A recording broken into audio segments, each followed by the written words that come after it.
የሆነ ነገር እንዳለ ገብቶኝ ነበር። ጭራሽ ሁለታችሁ መተባበር ጀምራችሁ። በጣም ጥሩ። የምታደርጉት ነው ያለው። እነግርሃለሁ ግን እዚህ ምን ትሰሪያለሽ?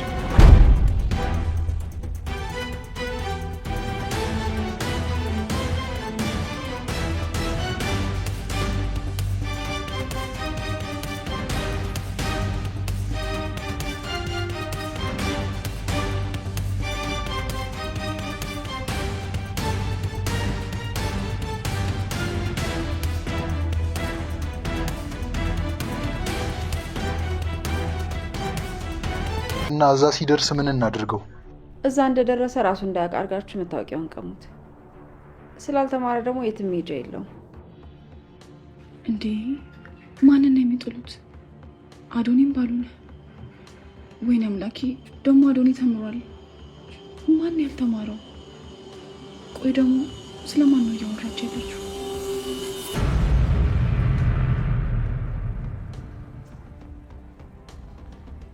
እህቴ ምን እያለ አስደበርኩሽ እንዴ? አይ አላስደበርከኝ። ምናልባት ብዬ ነው፣ ግን ደግሞ እኔም ተሳስቼ ሊሆን ይችላል። አንቺ ጎበዝ ነሽ። እኔ በራሴ እተማመናለሁ። መልሱም ትክክል ነኝ። አንተ ማውራት ስለፈለክ ነው ሆን ብለህ ለማቋረጥ የፈለግከው። ማለት ምንድን ነው ማውራት የፈለግኩት? ልክ እንደዚህ ነው። አለማውራት እችላለሁ። ማውራት ያን ያክል ካስቀየመሽ ግን ይቅርታ። አስቀየምከኝ አልኩ እና ቆይ ለምንድን ነው የምትቆጪ? አልተቆጣሁም። ሰላም እንዴት ናችሁልኝ? ውዴ ቻናል የቤተሰቦች እንኳን ወደ ሰብለይቱ በሰላም መጣችሁ። እንግዳ ድራማ ክፍል 43 ላይ እንግዲህ ወይዘሮ ሄለን የምትሰራቸው ወንጀሎች አሁን ላይ ሁሉም ሰው እየደረሰባት ያለ ይመስለኛል። በባለፈው ክፍል በክፍል 42 ካስታወሳችሁ መሲ ፎቅ ላይ ሆና ከቴዲ ጋር ወይዘሮ ሄለን ሲያወሩ የነበረውን ነገር ሁሉ ሰምታለች።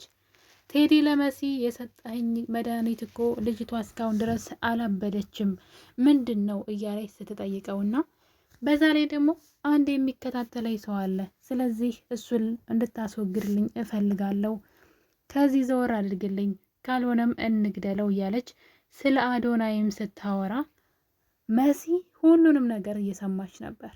እናም መሲ በነገሩ በጣም ትናድዳለች። ምክንያቱም ቴዲ እንደከዳት ነው የምታስበው። ቴዲ ግን በፍጹም አልከዳትም። መድኃኒቱም የማይሰራ ነበር። በእርግጥ መሲ መድኃኒቱን አልወሰደችውም እስካሁን ድረስ በጓደኛዋ እርዳታ፣ በታዱ እርዳታ ማለት ነው። ምግቡን ላይ ሳትጨምር እየቀየረች ነው የምትሰጣት። ወይዘሮ ሄለን ምግቡ ላይ ጨምራ እንድትሰጥ ብታደርጋትም ነገር ግን ታዱ ይሄ ነገር መርዝ እንዳለው ስላስጠነቀቀቻት ሆን ብላ ትጎርስና ሄለን እንድታያት እሷ ዘውር ስትል ትተፋው ነበረ። እናም ለዛ ነው እንግዲህ መድኃኒቱ ይስራ የምናውቀው ታሪክ የለም። እስካሁን ድረስ መሲም ብትሆን መድኃኒቱን አልተጠቀመችውም። ሄለን ግን የምታውቀው መድኃኒቱን ተጠቅመው እየሰራ እንዳልሆነ ነው። እና እነዚህን ነገሮች ሲያወሩ እንግዲህ እሷ ፎቅ ላይ ሆና ሁሉንም ወሬ ሰምታ ነበረ። ይህ በዚህ እንዳለ እንግዲህ በድጋሚ ደግሞ ሌላ ችግር ተፈጥሯል። መሲ ሄለንን መከታተል ጀምራለች። እና እንግዲህ ወደ ሄለን ክላስ እየሄደች እያለ ሄለን ስልክ ታወራ ነበረ። ከዛሬ እንዳያልፍ መኪናውን አዘጋጁ እያለች ስታወራ እዛ ከደረሰ በኋላ መታወቂያውን ቀምታችሁ ራሱን እንዳያውቅ አድርጉት፣ ልጁ ስላልተማረ መውጫ መግቢያውን አያውቅም በማለት ስታወራ ሄለን መኝታ በር ስር መሲ ተደብቃ አዳምጣለች። መሲ እንግዲህ ከዛ በፊት የሰማችው ወሬ ነበረ። አዶናይን ወይ እንግደለው ያለዛ ከዚህ ዘወር አድርግልኝ እያስቸገረ ነው የሚል ወሬ ሰምታ ነበረ። እናም መሲ ግራ ገባት። ማንን ነው አሁን ልታሳግተው የፈለገችው? ማንን ነው አልተማረም ያለችው ብላ አሰበች። መጀመሪያ አዶናይ መስሏት ነበረ እሷ ለአዶናይ ነው፣ ነገር ግን እኮ አዶናይ ተምሯል እያለች ግራ ገብቷታል። ነገር ግን የሁሉ የታቀደለት ለመኩ ነው። እንግዲህ መኩ ሚስጥሯን ጉዷን ሁሉ ስለደረሰበት ልጆቻችንን ወስዳ ብናለች ብለው የከሰሱ ሰዎችን ጠንቅቆ ስለሚያውቅ እሱን ከፊቷ ዘውር ልታስደርገው ትፈልጋለች። ነገር ግን ከዛ ቀድማ አይንዬን ለመኩ ስራ ልሰጠው ፈልግ ያለው ክፍለ ሀገር ነው፣ ስለዚህ ዛ ሂዶ ቢሰራ ለአንቺም ይጠቅምሻን እያለች አይንዬ እንድታግባባው በተደጋጋሚ እየነገረቻት ነው። አይንዬ ደግሞ ይሄ እኮ ሩቅ ነው፣ ልጁ ደግሞ ወጥቶ አያውቅም፣ በዛ ላይ ትንሽ ልጅ ነው፣ እንደ ቁመቱን አይተሽ ነው እንጂ እኮ ብትላትም እኔ ያለሁኝ ምንም ችግር የለውም ስራ የስራ እዛ ሄዶ በማለት እንድታሳምነው ነግራታለች። መኩ ደግሞ በፍጹም የሄለንን ተንኮል እየደረሰበት ስለሆነ እሷ የምትፈልገውን ስራ ሊሰራላት አልፈለገም። እናም በግድ እናቷ ሳምነው እንዲሄድ ካልሆነም ታግቶን ቢሆን እንዲሄድ ልታደርግ ነው። መሲ ግን ነገሩ አልገባትም። ይህ ነገር የመሰላት ለአዶናይ ነው። ነገር ግን አንድ ጥያቄ፣ አዶናይ እኮ ግን ተምሯን አለች። ልጁ ስላልተማረ ምንም አያውቅም የሚለው ነገር ጥያቄ ቢፈጥርባትም እሷ ግን አሁን ላይ ለአዶናይ ነው ብላ ነው ያሰበችው። እናም እንግዲህ ተደብቃ በምታዳምጥበት ሰዓት ነበረ ወንድሟ መኩ ይመጣና እዚህ ምን ትሰሪያለሽ ይላታል። እናም መሲን በድንጋጤ ወደ ውስጥ ሲደበቁ የመሲ የእጇ ጌጥ ይወድቅና ሄለን የሰው ድምፅ ሰምታ ወደ በሩ ስትሄድ የመሲን የእጅ ጌጥ ታገኘዋለች። እናም መሲ እዛ ተደብቃ እያዳመጠቻት እንደነበረ ገብቷታል። ሄለን የሆነ ተንኮል አስባለች። እናም እንግዲህ ከተደበቁበት ቦታ ላይ መሲና መኩ የሆነ ነገር አወሩ። ለምንድን ነው የሰው ወሬ ተደብቀሽ ምሰሚው እያለ ሄለን ወንጀለኛና መጥፎ ሴት እንደሆነች ሲነግራት መሲ ማመን አቃታት። ወንድሜ ከመቼ ጀምሮ ነው እንደዚህ መረጋጋት የገጠመህ? እንደዚህ ተረጋግተ ነገሮችን ማሰብ የጀመርከው መቼ ነው? አንተ እኮ የሰማኸውን ነገር ወዲያው ነበረ ካላደረግኩኝ የምትለው ብላ በወንድሟ ደስ ነው ያላት። ነገር ግን ወንድምየው ነገሮችን ካጣራው በኋላ ስደርስባቸው አሳውቅሻለሁ ብሏት ነበረ። ወይዘሮ ሄለን ደግሞ ሁለቱም ተደብቀው እንዳዳመጧት ስላወቀች ከዛሬ ማታ አታልፍም፣ ስለዚህ ዛሬ በደንብ ተደሰት እያለች ነው። ስለዚህ ሄለን መኩ እሺ ቢላትም ባይላትም አስገድዳም ቢሆን ልታሳግተው ትፈልጋለች፣ ወይም ደግሞ ወደ ክፍለ ሀገር አርቃ ልታባረረው ትፈልጋለች። ይህ ሁሉ እንግዲህ እዛ ህፃናቶችን እያመጣች ለውጭ እየሸጠች ስለሆነ ያ ሚስጥሯ እንዳይደረስባት ነው። በዛ ላይ ደግሞ አሁን ላይ ቤት ውስጥ በጣም ከባባድ ነገሮች እየተፈጠሩ ነው። ሌላው ደግሞ ቤሉል ነው። እንግዲህ ቤሉል አሁን ላይ ለኑኑያት ያለው ፍቅር በጣም እየጨመረ መጥቷል ማለት ነው። ማለት መጀመሪያም ይወዳታል፣ ግን አሁን ላይ ግን መቋቋም አልቻለም። በዛ ላይ አዶናይ አለ። አዶናይ በወጣ በገባ ቁጥር ቤሉልን ለማናደድ የማያደርገው ነገር የለም። በግድ ነገር ይፈልገዋል። ቤቱ የቤሉል ነው። ቤሉል ከቤቱ ልጁን ማባረር ይችል ነበረ።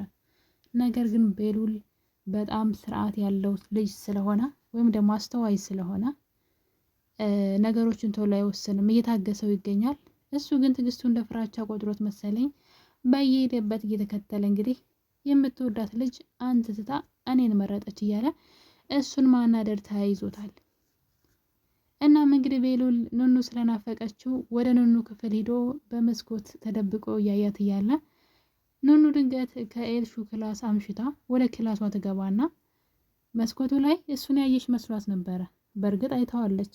ነገር ግን እሷ እያበድኩ ነው እንዴ ሳይኖር እንዴት ያለ መሰለኝ እያለች እንግዲህ እንዴት እንደምትነግረውና እንዴት ከሱ ጋር እንደምትታረቅ እሷም እያሰበች ትገኛለች።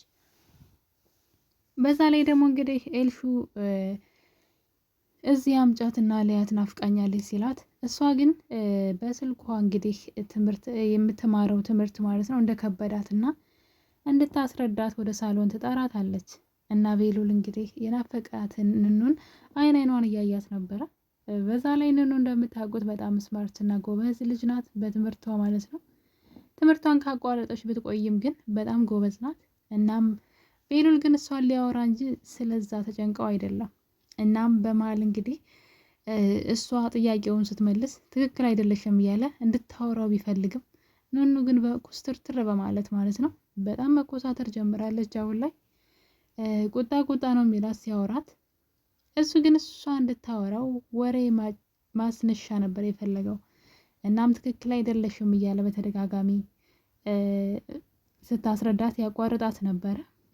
እሷም እንግዲህ ስለገባት ሁለቱ እንዲያወሩ ኤልሹ ትታቸው ወደ በረንዳ ስትወጣ ነበር። አዶናይ በረንዳ ላይ ነበርና እንግዲህ አዶናይ ኤልሹ ላይ ተቀይሮባታል በኃይለኛው ማለት ነው። እና ፍቅረኛሞች ሳሎን ቁጭ ብለዋን ብላ ተነግረዋለች። እንግዲህ እዛ ሄዳ የኤልሹ ሀሳብ ምንም እየገባኝ አይደለም። ኤልሹንና ያትን ወደ ውጭ ይዛ ልትወጣ ነው። እንደምታስታውሱት እዚህ ቀደም ለጆን ገንዘብ ሰጥታ እንዲያግታት ስትነግረው ሰምተናል። አሁን ደግሞ ዝንጥ አድርጌ ነው ማመጣት እያለችው ነው። ምን ልታደርጋት ነው? ምናልባት በሆነ ነገር የምጠጣው ውሃ ምናምን ውስጥ መድኃኒት ጨምራ አብረው እንዲተኙ ልታደርግ ነው? አዶናይን ለማናደድ ፈልጋ ነው? ምንድን ነው ልታደርግ ያሰበችው? ወይስ ልታሳግታት ነው? አዘንጣ ዝንጥ አድርጌ ነው ማመጣለህ እያለችው ነው ለጆን። በእርግጥ ጆን ኑኑን ስለሚወዳት አይጎዳትም። ጆ የሚባለው ጓደኛዋ የኤልሹ ጓደኛ ማለት ነው። እና እኔ ግራ የገባኝ ግን ምንድን ነው ሀሳቧ? እሷን ማሳገት ነው ወይስ ደግሞ ከእሱ ጋር ፍቅር ግንኙነት እንዳላት አስመስላ አዶናይን ለማናደድ ነው? ብቻ ግራ የገባው ተንኮል ጀምራለች እሷም። እናም ኑኑያትን በጣም ቀርባታለች። አሁን ላይ ለጆ ደውላ ይዣት እመጣለሁ ብላ ካለች በኋላ እሷን በፍቅር ቀርባ አብረው እንዲወጡ ነግራታለች። ኑኑም በሀሳቧ ተስማምታ ነበረ። በሌላ በኩል ደግሞ መሲ አዶናይ ዛሬ ቤት እንዳትወጣ አለችው። ከሄለን ጋር ውጭ እንዳትወጣ፣ ከዚህ ቤት እንዳትወጣ በህልሜ መጥፎ ህልም አይቻለሁ በማለት እንዳይወጣ ብትከለክለውም እሱ ግን ምክንያትሽን ካልነገርሽኝ እወጣለሁ ብሎም ቢላታል። እናም እነግርሃለሁ ብላ እንግዲህ እዚህ ቢሮ ውስጥ ገብተው ሊያወሩ በሩ ክፍት ነበረ። እናም ሄለን የሆነ ነገርማ እዚህ ቤት አለ በማለት ተደብቃ በር ስር ስታዳምጥ ነበረ። ድንገት ቤሉል ከምኝታ ቤቱ ሲወጣ እንደምታዩት በር ስር ተደብቃ ወሬ ስታዳምጥ አያት። እዚህ ምን ትሰሪያለሽ ብሎ እንግዲህ ቀልቧን ሲገፋው እያየን ነው። ሄለን እንግዲህ ትልቅ ተንኮል አስባለች። እሱም ደግሞ የመሲ ወንድም መኩ ላይ ነው። በቀጣይ ክፍል ሄለን ያሰበችው ሁሉ ይሳካላት ይሆን? መኩንስ ማሳገት ትችል ይሆን? ልጁ በፈቃደኛ እንደማይሄድላት የታወቀ ነው። አሁን ላይ መሰሪና ወንጀለኛ መሆኗን እሱ ራሱ ስላወቀ ማለት ነው። እና የኔ ውድ ቤተሰቦች በሌላ በአዲስ በቆንጆ ቪዲዮ እስከምንገናኝ ድረስ ለዛሬ አበቃን።